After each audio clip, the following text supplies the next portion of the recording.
What's up, everybody? Welcome into another episode of the Celtics Talk podcast. Yo! We're at the finals, baby! And the Celtics just handed the Warriors their first postseason loss in this building this season. I'm going to start writing down before we do the episode how long before you're going to jump in and scream or say something. And I appreciate it because you always mix it up. And I'm not going to lie, Abby. I'm going to peel back the curtain a little bit. You didn't sleep well last night. I didn't sleep at all, actually. And Ime, when I told him that, looked at me like I was crazy. I know I'm not playing. I don't know why I couldn't sleep, but it was pretty exciting. Before we get into this, a ridiculous game one. Have you introduced the pod? No, I tried, and then you screamed. I'm sorry. So this is Celtics Talk Podcast coming out to you from, I keep calling it Oracle, but it is the Chase Center here in San Francisco, where the Celtics rally from 12 points down in the fourth quarter to win by 12, score 40 points. Crazy game. Abby already screamed. But last night, Abby was very nervous. It wasn't nerves. I don't know. I'm blaming it on the West Coast, the time change. Fair. There is a lot of excitement. My mind was racing, and it all paid off. Celtics got a win here in game one. Well, here's my fear was that Abby is the one who brings the energy on the podcast, and I said, oh my gosh, it's not super late here now, but I was worried you'd be down, and then the Celtics. I'm sorry. I mean, I might have been if they had lost. Right.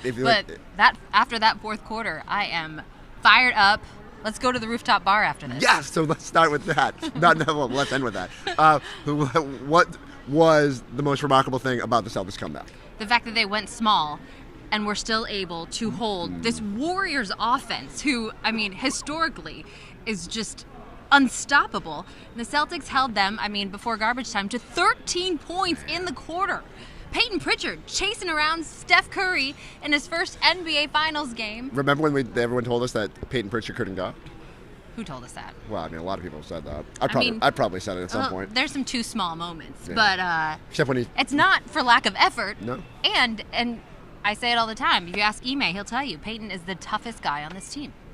So toughest. Yes, one of the toughest. Okay. Sorry. I'm just making Green sure. Williams pretty tough. I get it. I agree. No, I'm fired up, clearly. And I just think that, to me, is what stands out. And it's also something that gives the Celtics confidence going forward, knowing that they can lock down when they can focus in. You can focus on the defense. I have to focus on the offense. Because my big fear coming into this series was Celtics offense hasn't been great throughout this postseason run. It's been adequate enough.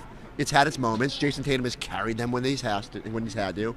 But tonight was a night where Tatum had a shooting dud and phenomenal with the assists, but typically the recipe has been if the Celtics don't shoot well, they lose. I'm sorry. If Jason Tatum doesn't shoot well, the Celtics lose because they haven't been able to sustain an offense when he's not rocking and rolling, which was the case tonight. And then in the fourth quarter, Jaylen Brown attacking, and then Derek White's making threes, and Peyton Pritchard's making threes, and Al Horford, the night before his 36th birthday, just making threes everywhere. It was remarkable to me that the offense got that hot because so much of what we said, how are the Celtics going to feel coming off two ultra-physical series, and will they be tired? And then fourth quarter, they were like, boom, kicking down doors.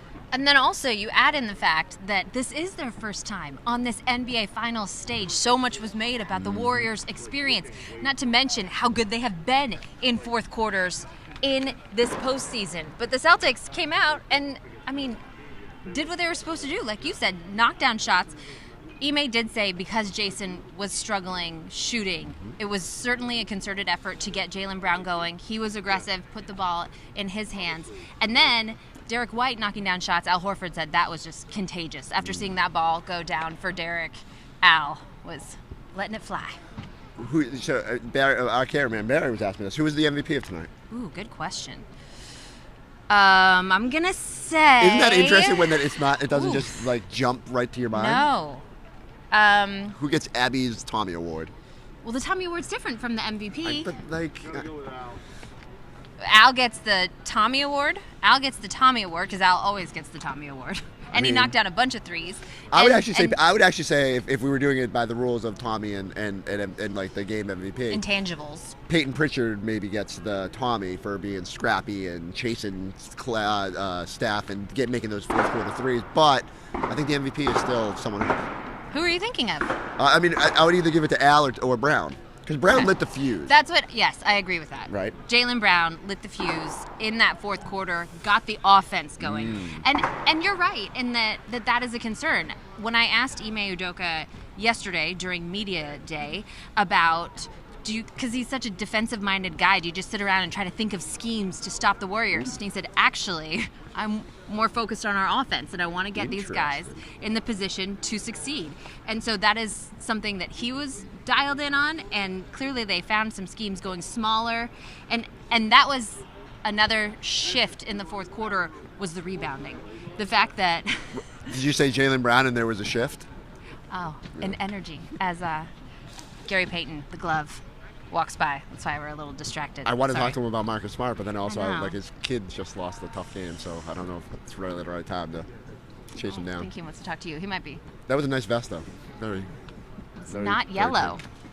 I feel like he's maybe a little torn between Marcus Smart and the Warriors. Ooh. You know? If he was wearing a robe, I think. Everyone else in this party is wearing yellow. I'm sure everyone is really interested in all of this. I mean, people who Yes. can't like us are just fixated on what's walking by us right now. Yeah, we adequately described it. How would you describe the fourth quarter? And then Bananas. It was bananas. I mean, so it was funny because I did think after that dismal third quarter where they had 4 at halftime and it felt like they let go of the rope a little bit. Gave up 38 points in that quarter. Oof, you talking about defense. Yeah. I was like, well, here we go. This is what the Celtics do. They make it difficult on themselves. Yep. And now all of a sudden it's time to launch. And it felt like I knew they had a run in them. I did not expect 40-16 and winning by 12 and like sending people racing out of here as Celtics fans started to Let's Go Celtics chant. It was absolutely bananas. And this is who this team is, though. I mean, I But they would weren't say 4 it was months ago. bananas, but it's not surprising from what we've seen them do, the way that they have stepped up on the biggest stages at the toughest moments, and then they just ran away with it. I was concerned for this to be a close game in the end. It was. I mean, under 5 minutes, it was a 5-point game. It was I think it triggered clutch time. And then the Celtics just made a billion threes. Didn't look back, yeah. No. Remarkable. So, I mean, we were bullish on the Celtics coming into this series. We were. Do you feel even better now? I do, but it's only game 1. I'm trying to remind myself that it's only game 1, and I want to be able to sleep before game 2. Well, you have 2 nights now, so you can sleep one night and then be restless before game 2. But it absolutely gives me confidence. Doesn't it give you to Oh my see the way gosh. that they could play defense and the fact that they did all of this while Jason Tatum, yes, making the right basketball play, 13 assists on the night, which I think career high, right? Playoff high? career playoff high. It's also the most by a Celtic in a finals game since Larry Bird. So anytime you're in that company, that's a good thing. He just won the Larry Bird trophy, so. I mean, Wore that Larry Bird shirt on the plane. I don't want to get too excited. How are you getting excited? But no, like, so that's the thing for me. That's the thing, is they So much can room be to so grow. much better. Yeah. Like Steph's going to have big nights, but I don't know if he's going to go for, what was it, 21, 18? Like, I can't even remember. He was 21 in the first quarter. So six 3-pointers, 21 points overall. And you're not going to give up 38 points in the third quarter outside of that explosion, and you're not going to have Jason Tatum turn into as much of a shooting dud. So you're also not going to have your role players make a billion threes. Yep. But I think some of that Dark balances out, and I think that if Tatum gets it going, I don't know. I don't understand how the Warriors guard this team. That's what I was going to say. How do they match up? Because we saw a lot of rotation tonight, and bringing in Otto Porter Jr. did a serviceable job on Jason Tatum in that first half. But once he started getting rid of the ball, and the Celtics started moving. I mean, the assists in this game, they ended up with 33 assists, which also a wild number. Yes, is historic. On how many field goals?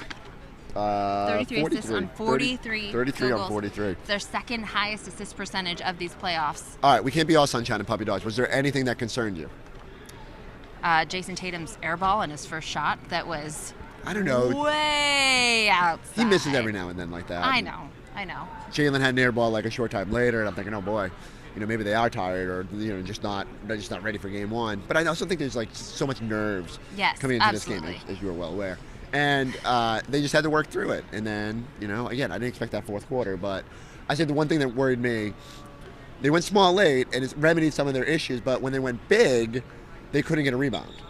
And some of that, my guy Rob is a little bit hindered, and he's guarding perimeter players, so he's not around the basket. I didn't think Al had a great night on that end, at least at the start of the game. But it's a team and it has been for the Celtics all season long. It is a team effort when it comes to the boards, and it's Sure. about everyone else blocking out. I think, and the other thing is you put so much attention on Steph Curry Yeah. and chasing their shooters. You just naturally, two guys are trying to stop his action, and then You're a someone's step crashing behind. on the opposite side. So they got to shore that up because you can't. I mean, at one point it was up to like 35% offensive rebound percentage, an ungodly It was number. insane. The Warriors were good on the glass, this postseason, but only 17th overall the regular season. So especially when Looney's not out there, you just cannot be getting dominated on the glass like that. So Celtics got to kind of look at that. I thought they were much better in the second half at hunting matchups, even though we said there's a balance to be struck with that.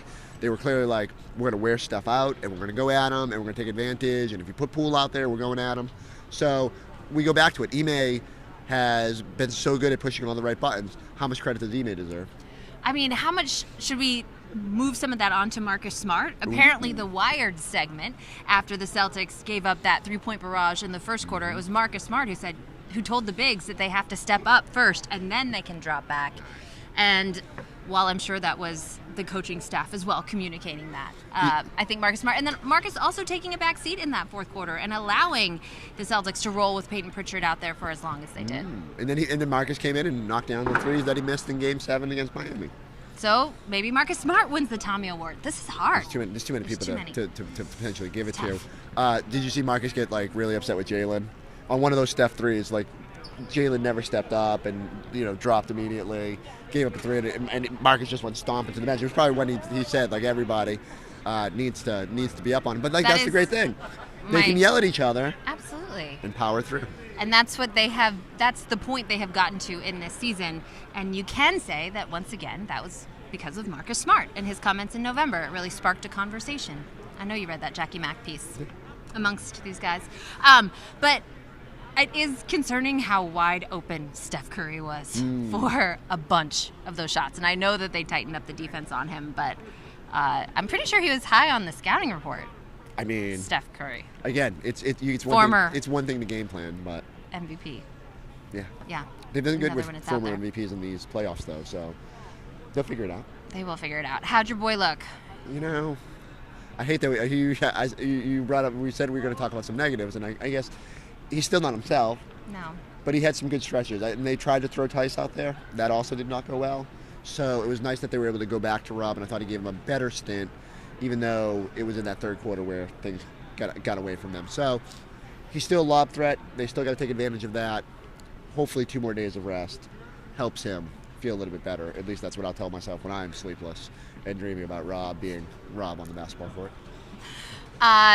I will say also the Celtics in that championship DNA, Draymond Green post-game saying, I'm not concerned. I mean, what? He said we pretty much dominated Yeah, the first for the 42 first- minutes of that game. He knows they were down at halftime, right? I mean, I'm sure he does. Sometimes you You tell gotta say yourself. stuff. Yeah, exactly. I like irrational confidence. I do too. But- I wish I had it. Same. I don't. Draymond is gushing with it. All right, so let's end on this. What happens in Game 2? I think the Celtics get off to a much better start. And then it is close and they have to grind out a win. You're thinking they're going 2-0 I out don't here. know. Derek White said, let's be greedy. Let's be greedy. Let's do it. We had some members Take of our it. staff, and we were all throwing around predictions, like behind the scenes people who were even more Paul bullish. Lucy. I wasn't going to name names. Paul Lucy thinks a sweep could be in the cards. I won't go that far. All right. A lot of my friends were despondent in that third quarter. They kept texting me. My brother-in-law texted me and said, this thing's over in 5. So I texted him in the fourth quarter. I said, you're right. Celtics in 5. And he did not appreciate that jab. He'd also said that Marcus Smart needs to stop shooting. And then Marcus made 2 3-pointers in a row. So my brother-in-law, the perpetual jinx, Justin, keep texting me during games, and we'll see what happens from there. It was fun. Love and trust Marcus Smart. Come on. We are in, season 6, 7 of this? 8, I think, right? 8? 2014? Yeah, 8. Should know. We're, 8. We're old. Love and trust Marcus Smart. Yeah.